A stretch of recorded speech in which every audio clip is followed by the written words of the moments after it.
अगर प्रशांत किशोर वोट ले रहा है फर्स्ट टाइमर के तौर पर, तो किसी का तो काटेगा। बिल्कुल प्रशांत किशोर किसका वोट काटेगा? बिल्कुल, मैं तो कहता हूं भाई, प्रशांत किशोर को छोड़िए, जनसुराज वोट कटवा पार्टी है, लेकिन ये वोट इतना काट रहा है कि वो जीत कर आ रहा है। जनसुराज को वोट कौन दे रहा है? कौन दे? बिहार में 60% से ज्यादा लोग हैं जो बदलाव चाहते हैं। वो किसी जाति के हों, किसी वर्ग के हों, किसी दल के समर्थक हों, किसी विचारधारा के हों, बदलाव सब चाहता है।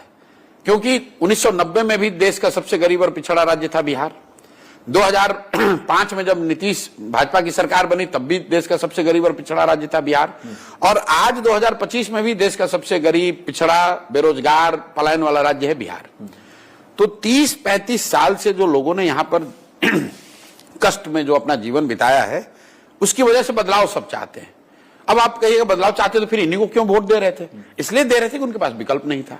बिहार में इस तरह का कोई प्रयास नहीं हुआ था। और एक तरह से राजनीतिक बंधुआ मजदूरी बन गई है कि भाई लालू जी के डर से मोदी नीतीश को और मोदी जी के डर से लालू को वोट देना है। हम आपकी जनसुराज में जो भीड़ आ रही है और जिसको लोग कह रहे हैं भाई इतना भीड़ कहां से आ रहा है, जरूर बहुत रुपया खर्चा हो रहा होगा, कोई खर्च नहीं है। भीड़ इसलिए आ रही है कि समाज में 60% से ज्यादा लोग बदलाव चाहते हैं। एकदम साइंटिफिकली आपको मैं कह रहा हूं। मैं ये नहीं दावा कर रहा हूं कि हर आदमी जो बदलाव चाहता है वो जनसुराज पर भरोसा करता है। मैं उनमें से नहीं हूं जो बड़बोला हो कहे कि नहीं हर आदमी जो बदलाव चाहता है वो जनसुराज को चाहता है। लेकिन बदलाव चाहने वालों की संख्या 60% है, इसमें कहीं कोई दो मत नहीं है।